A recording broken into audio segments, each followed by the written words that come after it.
Lately, I haven't been that excited about new cars in general. Maybe 90% of new cars, I just don't feel like I'm as excited as I used to be when it comes to new cars today. And take Audi for example. We have this new Audi E5 Sportback being launched now in China. It has a pretty cool design, but I don't know, there is just something missing. I can't put my finger on it what it is.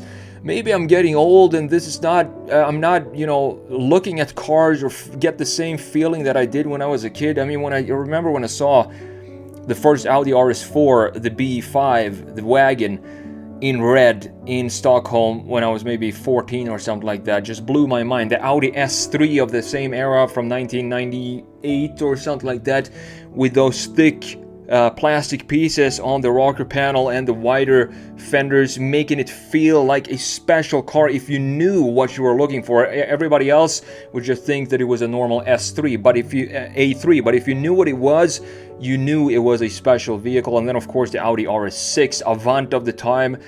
Now I just don't get that magical feeling anymore. So what we're gonna do in this video is have a look at this new Audi. It's a new brand. It's a Chinese Audi collaboration brand, and it's spelled out Audi, all capital letters, no four circles for this specific brand. Very interesting to see that, and we're gonna see what this is all about. And then I'm gonna jump into Photoshop, talk about this design, and try to dissect what it is that does not make this a special vehicle to me.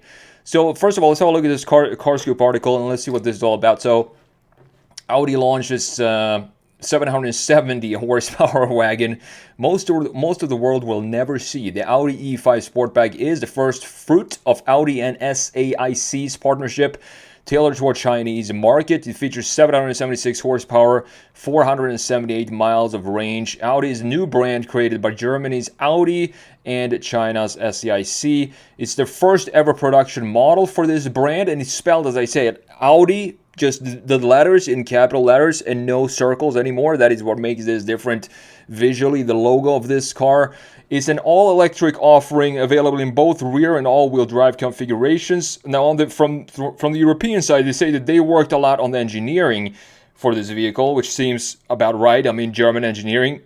And then you have the SAIC's contribution is all about the technology and the digital innovations that we have for this vehicle. And I think that is part why cars today just don't feel as special today. But I feel like I'm keep coming back to this in every single video, and I don't think it's going to change. And that's the thing.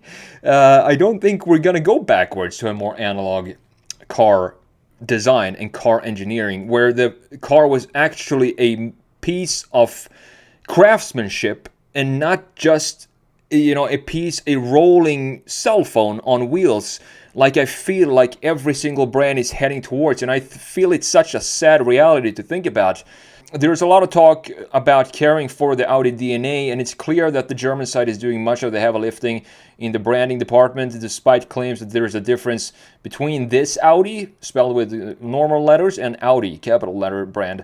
And when I look at this, I honestly do not see any Audi in this. It does not feel like an Audi car to me. It does feel like a Chinese, just mass-produced, new brand that pops up every new week. To me, the only thing that says it's an Audi is that it says Audi on the front and in the back. So you have on the interior, you have a massive 27-inch 4K screen that spans the entire width of the cabin, from the very endpoints with the side mirror on the sides, side mirror monitors on the side, into the full infotainment screen and gauge cluster. And that is what we get these days. It features facial recognition and an app store that is fully integrated into the digital world of China. There's also a voice assistant, which TikTok's parent company, ByteDance, has developed.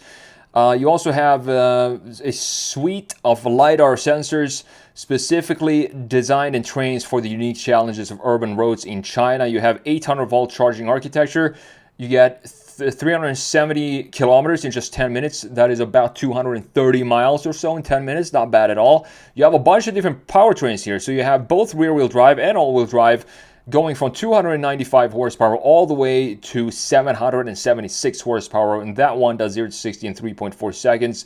There is also air suspension and available all-wheel steering. My 11-hour online class in design sketching is now only $47. If you have any desire to pick up the skill of sketching products using simple tools such as a big pen and cheap print paper, this is something you want to check out. Over the years, I've taught thousands of students from all around the world how to sketch cars and products, and most of them have seen amazing results from my classes. Analog Designer Pro Pack is the full bundle of all my classes I've released over the years, and it's yours for just $47. Check out everything that's included and see what my students have to say in the link in the description, or simply visit analogdesignerpropack.com. With that said, let's jump in here. I want to hear your opinion about this design, because I don't want to make too negative videos about car design these days, but I just can't help it. I mean, this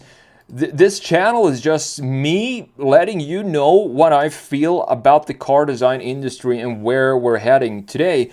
And I'm not that excited about it, to be honest, because I don't see this. I just see this becoming autonomous. I see it becoming more of a product design in a lot of brands. And I see everything becoming generic and just a sameness across everything. Everything is becoming a crossover SUV. Everything is becoming bland, dash with screens on top of it. For me, there is no pride anymore in uniqueness. And I feel like that is society in general. We can't offend anyone by sticking out too much.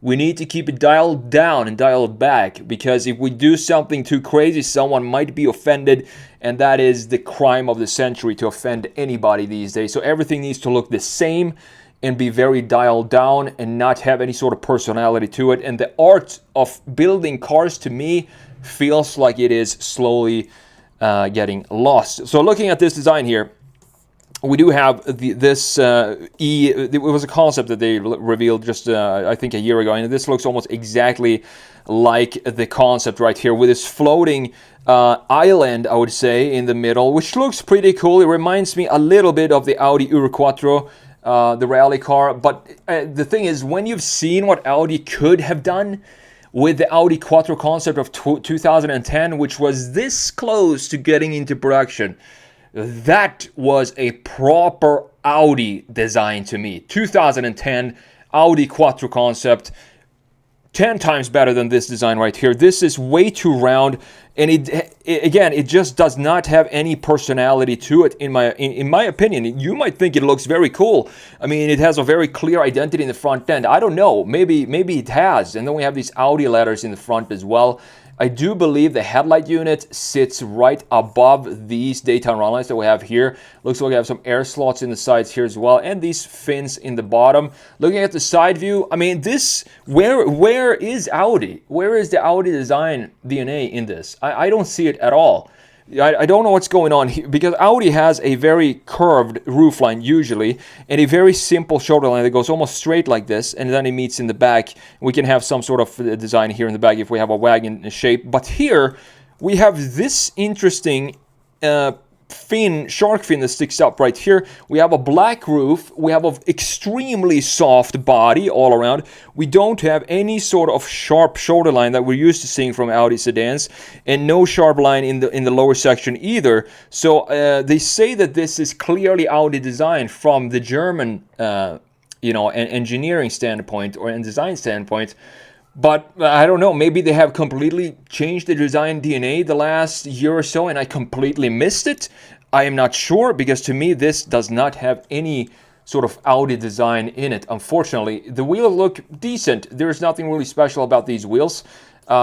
Maybe they have a little bit of an obvious design in them, inspiration from the old beautiful obvious designs of the S models and RS models of the mid and early 2000s. I don't know. But they look decent. Now looking at the rear end, we have this massive integrated wing right here, or spoiler up top. We have the Audi again, and the design of the rear end very much mirrors what's going on in the front end, because we have this island here again.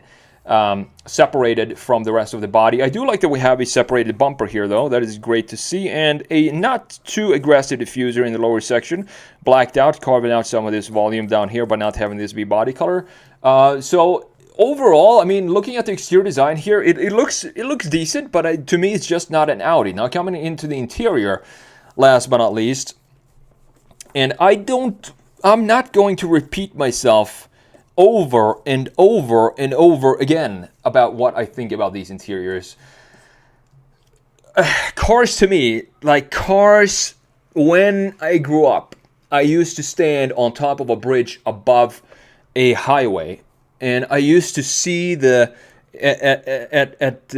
sunset, and I used to see the cars and the red lights of the cars just passing by, and I thought these are beautiful capsules that protects the people that are inside of it, and that safely transports them at speed to whatever destination they want to go. They can go as far or as short of a distance as they want inside of this sculptured protective capsule that is the car. And inside, you want it to be cozy, you want it to be welcoming, and you want it to have pieces of small little art details inside of the interior. That is what we used to have up until, I would say, up until 2020, where everything changed, and we got these type of interiors that, to me, just does not feel welcoming one bit. And I wish we could go back to a more analog world in general, not just when it comes to car design, but also when it comes to a lot of things. I think we're losing our sense of identity when it comes to design. It's very hard to explain, but I feel like everything, as I said, is becoming just too much of the same. Everything is just the same. There's nothing differentiating brands today, and I think that is what it all boils down to. This is an interior that I would not personally enjoy sitting in for a long time, because my eyes would get tired just getting all these screens in my face 24/7. So yeah, that's the that's the Audi E5 and my thoughts on this design. I want to hear your thoughts. Do you think we're heading in the right direction when it comes to design in general, architecture, telephone booths, or we don't have those anymore, park benches, street lights? If you look around you, do you see the uniqueness anymore, or do you see that everything is starting to become exactly the same? Let me know in the comments below.